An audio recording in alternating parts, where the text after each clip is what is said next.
Welcome to अपना blog चलो walk करें। और नए दर्शकों को बता दूं कि ये चैनल हमने ओपन किया है मोटिवेट करने के लिए लोगों को जिन्हें चलने की इच्छा है और जो चल नहीं पाते हैं किसी कारणवश या थक जाते हैं और नहीं हो पाता किसी कारणवश, तो उनको मोटिवेट करने के लिए, तो जिन्हें चलने की इच्छा है और जिन्हें ये चैनल एक मोटिवेशनल चैनल लगता है तो प्लीज़ इस चैनल को सब्सक्राइब करिए, लाइक करिए, वीडियोस को कमेंट करिए और ऐसे लोगों के साथ शेयर करिए जिन्हें चलने की इच्छा है लेकिन वो चल नहीं पा रहे हैं। तो चलने के साथ साथ हम कुछ और टॉपिक भी डिस्कस करते रहते हैं। तो फ़िलहाल अभी हॉट टॉपिक चल रहे हैं कि तो कल हमने जो टॉपिक डिस्कस किया है कि लोकल में कैसे किसी का 20 साल के लड़के का कुछ छोटे से कारण के लिए खून हो गया है। अब वैसे एक और हॉट टॉपिक चल रहा है केतन अग्रवाल का, जो सिया के साथ उसकी शादी तय हो गई थी और वो गए थे लोहगढ़ और वहाँ से वो सिया ने उसको धक्का देकर मार डाला है। तो कहने की बात यह है कि समाज में मतलब लोगों में अंदर ही अंदर इतना गुस्सा भरा पड़ा है कि वो दिखाते तो नहीं है सामने, लेकिन ऐसा गुस्सा मतलब किसी की जान लेने तक उतनी जिनकी हिम्मत होती है, तो सोचिए इनके उनके अंदर कितना कुछ भरा पड़ा होगा, कितना विषैला कितना जहरीला हो सकता है ना। और इसके लिए क्या ज़िम्मेदार वो खुद है या उनका आजू बाजू का वातावरण है, पता नहीं कुछ है। लेकिन ये अगर कदम उन्होंने उठाया है तो कहीं पे तो कुछ तो गड़बड़ घर वालों को भी लगती है कि शायद उसके घर वालों ने ज़बरदस्ती से शादी कराई थी, क्योंकि मे भी हो सकता है कि अगर ज़बरदस्ती से शादी नहीं कराई गई होती तो ये इस चीज़ की तो नौबत आती ही नहीं है कि कोई किसी को जान से मार डाले, क्योंकि और कोई तो दबाव हो नहीं सकता। हर कोई अपना अपना जीवन साथी अगर चुनने के लिए होता, मतलब राज़ी होता, फ्री होता, तो फिर वो किसी और को परेशान ही ना करे। तो भले ही मतलब मुझे ऐसा लगता है कि लड़की की तो गलती है ही, ऑब्वियसली किसी की जान लेने तक आप कितना क्यों सोच सकते हो। भले ही आप शादी नहीं करते, आप भले ही आप उसको बोल देते कि नहीं मुझे अब तुमसे शादी करनी है, या फिर जिससे प्यार करते थे उसके साथ भाग जाना था, जो भी कुछ हो जाए, लेकिन किसी की जान ले आप तब तक इतना लेवल पे तो नहीं जाना चाहिए किसी ने। बट जो हुआ मे भी शायद मैं समझती हूँ कि कुछ कर्मा है, कभी किसी जन्म में सिया के साथ ऐसे हुआ है तो वो उसका कर्म चुकता करने के लिए उन्होंने जन्म लिया है। केतन ने उसी के लिए मे भी शायद जन्म लिया होगा। जो भी हो, देखिए जो हुआ है ना वो बात बहुत ही गलत है। जिनका बेटा गया है उन पे क्या बीत रही होगी हम सोच भी नहीं सकते हैं।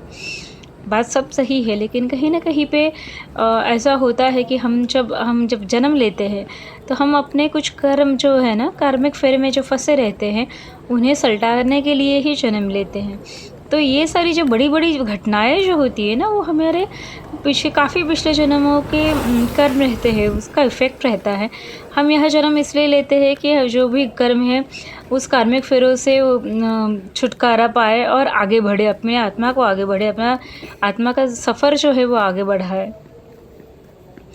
जो भी है, आई मीन भले ही शायद वो तो जिन्होंने गुनाह किया है उनको सज़ा मिलनी ही चाहिए, ऑब्वियसली मिलनी चाहिए। एक माँ का बेटा गया है, एक घर का बेटा गया है, एक ज़िंदगी गई है ना। और वो जिस लड़के की कोई गलती भी नहीं थी, गलती भी हो तो भी किसी की ज़िंदगी जानी नहीं चाहिए, है ना। कोई भी चीज़ ऐसा नहीं, इतनी बड़ी नहीं होती कि किसी की जान ले ले। तो ये हमें सोचना, हमें इन द सेंस जो ये सब कर रहे हैं ना उनको सोचना चाहिए कि भाई चाहे कुछ भी हो जाए, उससे कुछ रास्ता निकल सकता था और उसको मारना ही कोई रास्ता नहीं था। रोज़मर्रा की ज़िंदगी में भी काफ़ी सारे ऐसे केसेस होते हैं, काफ़ी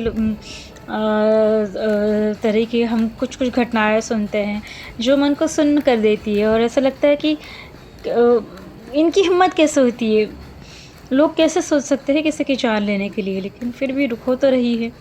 आजकल क्या है ना, सोशल मीडिया की वजह से हमें ज़्यादा पता चल रहा है, पहले पता नहीं चलता था, अभी बहुत ज़्यादा पता चल रहा है। और लोगों का देख के और भी लोग करने में उनको मतलब डर नहीं लग रहा अभी, बिकॉज़ अभी लोगों को पता भी है कि चलो हो भी गया तो हम भाग सकते हैं, या फिर हमें ये नहीं हो सकता, हमें ये वो नहीं हो सकता।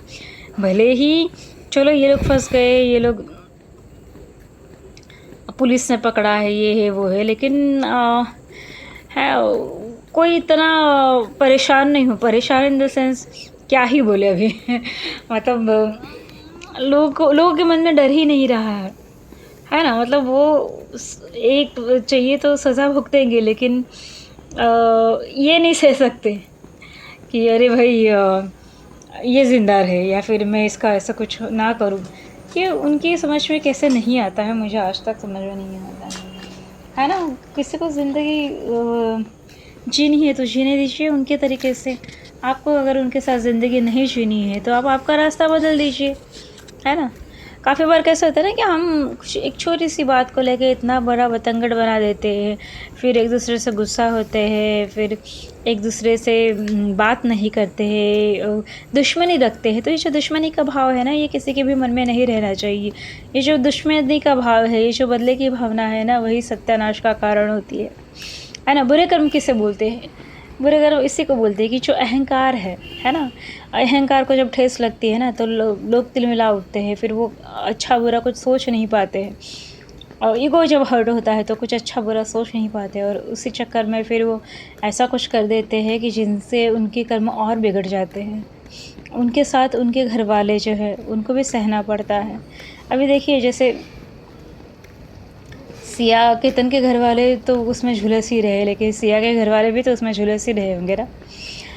जो लोकल में एक्सीडेंट हो गया और जो खून किया गया, वो जो लड़का 20 साल का मरा, उसके घर वाले, माँ बाप, भाई बहन इतने झुलस रहे हैं, इतने दुखी है। तो जिसने खून किया है, अब चलो उसने तो सोचा नहीं, लेकिन उसके अगर कोई घर वाले होंगे, माँ होगी, बहन होगी, भाई होगी, बीवी होगी, बच्चे होंगे, अगर ऐसा कोई होगा तो वो भी तो इस टेंशन में होंगे ना कि मतलब क्या हो गया अचानक से ये, और उनकी भी तो ज़िंदगी बदल गई होगी, उनकी भी ज़िंदगी में कुछ बुरा वक्त चल रहा है, दोनों के ज़िंदगी में चल रहा है। ऐसी सब चीज़ों से कोई खुश नहीं होता है ना। ऐसे जब हम कर्म करते हैं, इससे कौन खुश हुआ है? क्या मरने वाला खुश हुआ है? क्या मारने वाला खुश हुआ है? क्या मरने वाले के घर वाले खुश हुए हैं? क्या मारने वाले के घर वाले खुश हुए हैं? क्या मिला ये सब करके? लेकिन वो वक्त होता है ना, तब कुछ सोचते नहीं है। अहंकार को जब ठेस पहुँचती है ना, तो अच्छा की ये उड़ जाती है कि संभाल नहीं पाते लोग। तो ये नहीं होना है। आप जो भी है, चलिए भाई, अगर कुछ होता है आपके सामने, कुछ चीज़ें होती है, तो आप थोड़ा सा एक स्टेप पीछे हो जाओ और चलो भाई, कोई अगर आपने माफ़ी मांग ली तो वो इसमें कमी वाली बात ही नहीं है। अगर अपने माफ़ी मांगने से अगर वो चीज़ें आगे बढ़ने से, बड़ा रूप लेने से अगर रुक जाती है ना, कुछ बड़ा सा हो, बड़ी हत्या या बड़ा एक अपघात होने से रुक जाता है, तो हमें वो चीज़ ज़रूर कर लेनी चाहिए। इसी में सबकी भलाई है।